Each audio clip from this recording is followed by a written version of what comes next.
Up next on Lion TV, Jacob Shoei has a story about an SHS employee honored by the district, and Samuel Stubbs gives us an insight on two special families that has combined their households. And me, Connor Love, with all of your sports updates on the NFL playoffs. All that and more, Lion TV starts now.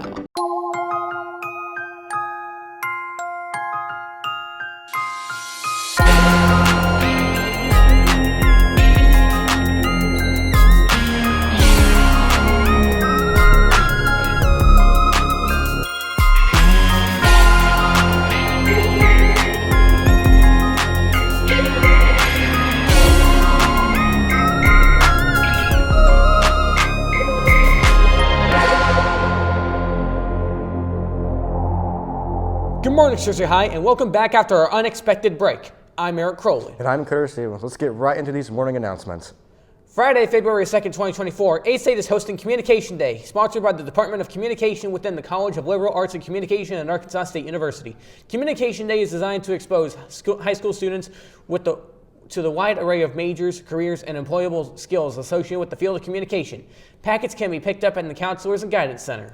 Also, seniors, the Arkansas Chamber of Singers Board of Directors is pleased to announce this season's Vocal Choral Scholarship of $2,000. This scholarship encourages and promotes music education in the state of Arkansas. It will be awarded to one Arkansas high school senior who meets the qualifications set by the Board of Directors and be competitive with an audition process. Completed applications must be submitted postmarked no later than April 1st. An audition and interview will be held on Sunday, April 21st, beginning at 3 p.m. at St. James United Methodist Church in Little Rock. For information or to download an application, go to www.ar-chamberssingers.org. The White County Farm Bureau Scholarship Applications has been posted on the Senior Schoology page. You can print the application from there or stop by the Guidance Center to get a copy. All applications must be submitted by April 5th. Hey Curtis, do you happen to know who the Employee of the Year is? I do. Every year our district assigns a staff member to hold this honor, and this person I know is deserving. Jacob Shoei has more on this year's winner. Every year, the Searcy School District picks out one standout employee to win Employee of the Year. Things they look for include what they do around the school, how good their work ethic is, and all the different ways they go out of their way to help others around them. This year's choice doesn't identify with just one of those traits, but all of them. She's always here before anyone else comes. She comes very early in the morning, opens up the office, the doors to the school, and turns lights on, gets things ready. She's always cleaning outside of our office in the morning, makes sure it's presentable. She is the one who we depend on the most. She never has declined a request. If there's a need, she will do her part. If it's not her job, as everyone says, it's not my job, she will do what she can to rectify the situation. In that 18 years that I've been here and been her supervisor, I've not gotten one complaint about Betty and her cleaning ethics, and it's always been good. You know, there is a lot of detail. You know, we strive to, you know, when students come in to school in the mornings, we want the buildings to be clean.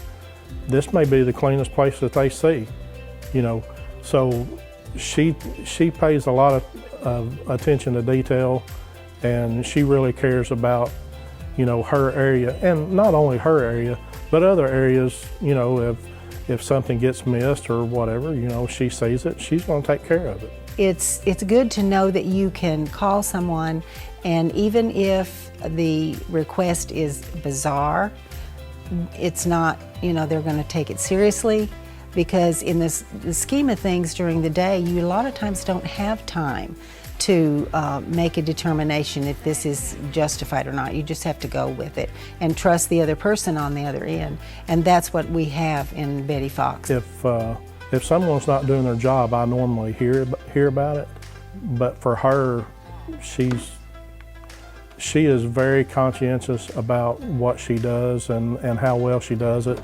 And, you know, walking down the halls, it's not uncommon for a teacher to say, hey, we really appreciate what Betty does for us, and especially in the cafeterias, you know, you even hear students, you know, thanking Miss Betty on what she does. There's just so many words that I can say about her. Happy, she's a happy person, loves family, So there's just not just one word for Miss Betty. Well, I'm very honored to be able to speak on her behalf. I'm just thrilled that she got this honor. Betty, I've been your supervisor for 18 years, or just almost 18 years. There's never been a time that I've not appreciated you. I've certainly not said it enough. The things that you do don't go unnoticed. Searcy School is very fortunate to have you as an employee and, Employee of the Year.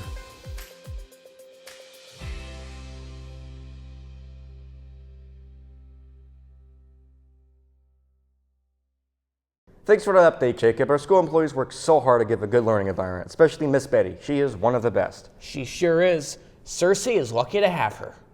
A firearms manufacturer on Thursday announced a $30 million expansion of its facility in western Arkansas, a project expected to create 76 new jobs over the next 5 years.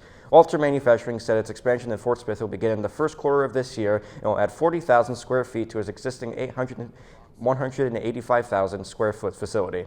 Walter Manufacturing is making a substantial investment in our Fort Smith factory to facilitate the expansion of our research development and manufacturing of U.S.-produced firearms and accessories. Tom Goik, Walter Manufacturing President and CEO, said in a news release. As the last major challenger in Donald Trump's way to the Republican nomination, Nikki Haley is hoping New Hampshire voters feel so strongly about keeping the former president away from the White House that they turn out to support her in large numbers. America does not do carnations, Haley said at a VFW hall in Franklin. Joined by her daughter and son-in-law, it's an uphill battle for the former UN ambassador and South Carolina governor. Most conservatives want to give Trump another chance at beating President Joe Biden, despite Trump's 2022 election loss and the 91 felony charges he faces in 4 separate indictments. Dozens of family members of hostages held by Hamas stormed a committee meeting in Israel's parliament Monday, demanding a deal to win their loved ones released, as European foreign ministers joined growing international calls for Israel to negotiate on the creation of a Palestinian state after the war. The developments show the increasing pressure on Israeli Prime Minister Benjamin Netanyahu, who has dug in on both fronts. He has insisted the Israeli public that pursuing the devastating offense in Gaza is the only way to bring the hostages home. At the same time, he has rejected the United States' vision for a post-war resolution, saying he'll never allow a Palestinian state. I've sure enjoyed the extra days off. Eric, did you get out and play in the snow? I sure did. I made a snowman and everything. I wonder how long it's going to stay this cold. Me too. Jordan Jones is here with our forecast. Happy Wednesday, Searcy High. Let's get right into these weather updates. For today, you had a high of a 48 with some AM showers. Your rain at a 60% chance. Winds blowing east-northeast at 5 miles per hour. Your humidity at a 96%. And your sun rose at 7:11 a.m. on to tonight. For tonight, you have a low of 48 with some PM showers. Your rain at a 50% chance. Winds blowing southwest at 5 miles per hour. Your humidity at a 99% chance. And your sunset at 5:26 p.m. on to the almanac. Your average temperatures recently have been a high of 49 and a low of 30. Your monthly average of precipitation has been 3.58 inches, and your month to date at 5.16 inches. Onto the 5cast. On Thursday, you will have a high of 57 and a low of 40 at rain at a 40% chance. Friday, it will be partly cloudy with a high of 57, a low of 44, and a rain at an 11% chance. Saturday, it'll be rainy yet again with your high of 50 and your low of 37, rain at a 50% chance. Sunday, it'll be partly cloudy with a high of 47, a low of 29, and rain at an 11% chance. And on Monday, it will be sunny with a high of 52, a low of 32, and rain at a 5% chance.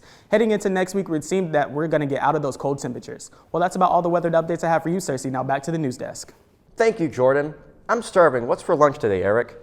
Today for lunch, we'll be having barbecue pulled pork sandwich, American cheese sandwich, seasoned pinto beans, classic pizza, apple, and milk. Ooh, it sounds absolutely delicious, doesn't it? Sure does. Make sure to thank our amazing lunch ladies for all their hard work. Hey Curtis, did you know that there are 2 families living under the same roof? Wait, really? I wonder what kind of challenges that brings. Good thing Samuel Stubbs has more for us. When you think of a typical family, you may think of 4 or 5 people living together in relative peace. But what about 9? 9 people in one household may seem like a nightmare to some, but one Searcy family has learned to embrace their friends and pets moving in, and even learn some new life lessons along the way.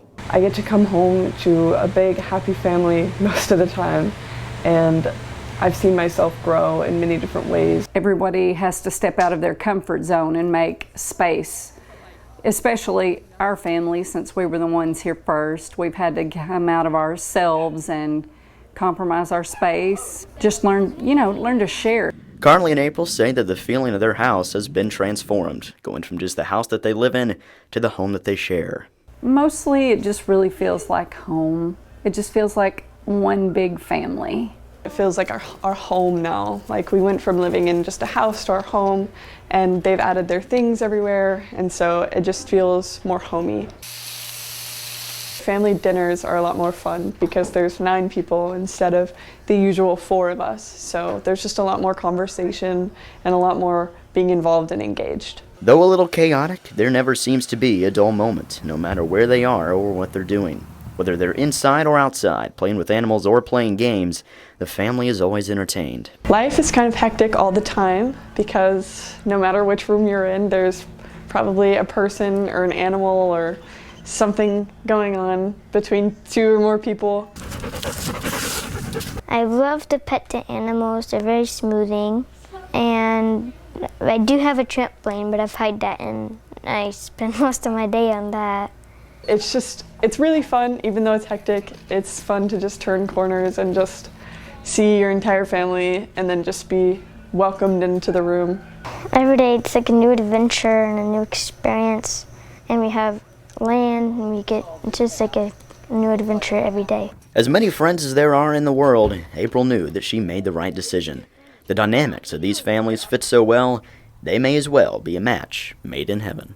I can't imagine bringing in any other family and it working out better than it has with this one, mostly because it's my best friend and her children, and I've just known and loved them for a long time. It's like heaven. I love it. In a world filled with individuality, this family seems to pride themselves in unity.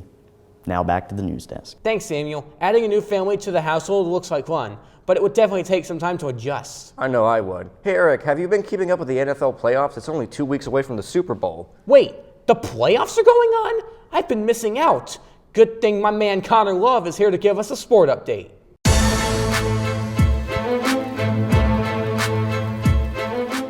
Happy Wednesday, Searcy High. We've got quite a bit of sports updates since the last time we've seen you guys, so let's jump right into it.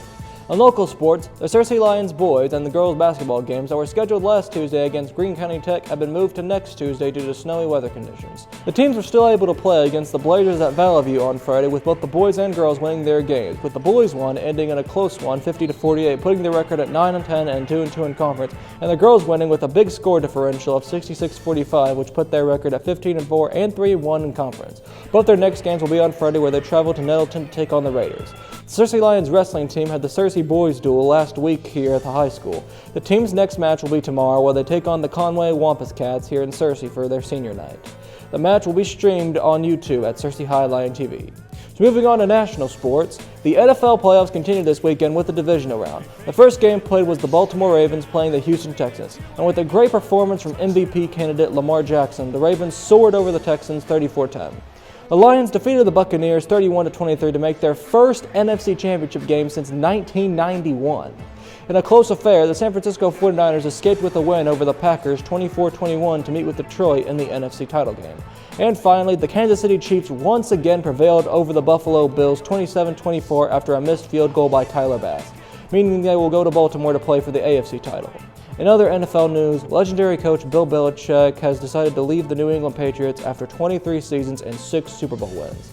He is rumored to be taking the Atlanta Falcons job, which in hindsight is pretty humorous, considering 28-30. In the NBA, on the 18th anniversary of the late Kobe Bryant scoring 81 points in one game, Joel Embiid and Karl Anthony Towns scored 70 and 62 points respectively. Both big men gave exceptional performances. And that's all the sports updates I have for you today, Cersei, so now let's go back to the news desk with Eric and Curtis. Thanks, Connor. I'll be sure to watch the playoffs this weekend. Unfortunately, I think we've reached the end of another show, Cersei. Don't forget to subscribe to our YouTube channel at Searcy High Lion TV. And to follow us on X at Lion TV, Instagram at Searcy Lion TV, and on Facebook at Searcy High Lion TV. Signing off, I'm Eric Crowley. Happy Hump Day. And I'm Curtis Stevens. See you Friday, Cersei.